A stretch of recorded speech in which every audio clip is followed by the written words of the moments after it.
ও, লাইভটা কেটে গিয়েছিল, ঠিক আছে, কেন কাটছে জানি না। আচ্ছা, আবার বলি যে আমাদের যে ছোটোবেলার যে উল্টাপাল্টা অনেক কিছু হইতে পারে, অনেক দুষ্টমি, ঠিক আছে, তারপরে এগুলো নিয়ে আমাদেরকে হুমকি দেওয়া হয়েছে যে আমরা এইসব করছি, এগুলা জানিয়ে দেওয়া হবে, আমাদের চরিত্রের সমস্যা আছে।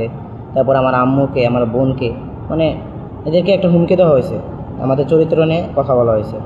এটা হলো কি বলবো, মানে উনি আমাদের এত সিনিয়র একজন মানুষ, ওনাকে আমরা বললাম আমাদের অধিকারের কথা, আর উনি আমাদেরকে ভয় দেখায় যে কেন এগুলা করছে।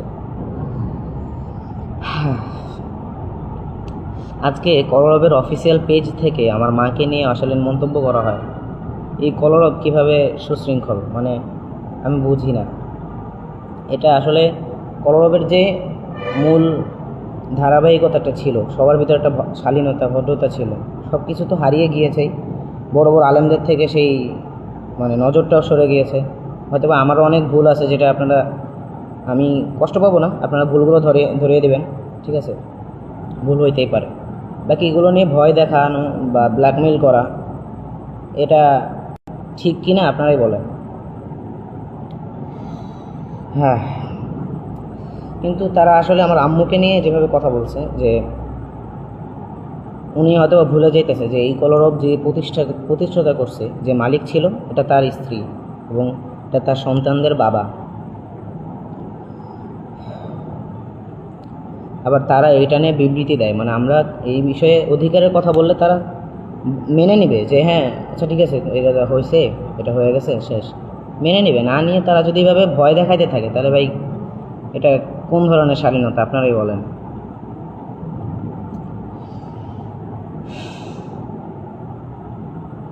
আর আপনারা জেনে রাখেন যে পত্রপত্রিকার যে বিষয়গুলো, যে পত্রিকার ভিতরে যেসব খবর এসেছে, সেগুলো কোনো কিছু ভুয়া নয়, সেগুলো আমাদের সকলের পরামর্শে, আমাদের ফ্যামিলিগতভাবে সেটা ছাপানো হয়েছে।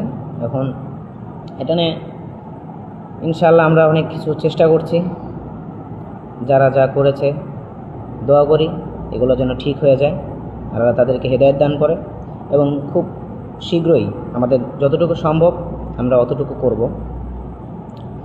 আর এই যে খবরগুলো, এটা হলো বড় একটা কথা, যে অনেকে মনে করতেছে এটা স্ক্যাম বা অন্য বা কলরবের বিরুদ্ধে যারা অনেক কথা বলে, অনেক কিছু বলে কলরবকে মানহানি করতে চায়, ওগুলো তো করবেই ভাই, কারণ কলরবের ভিতরে তো ওইরকম মন মানসিকতা মানুষ কয়জন আছে, যারাই আছে বড় বড়, সকলের কিছু কিছু ভুলের কারণে কলরবের দোষারোপ করতে হয়। দেখা গেছে কলরবের একজন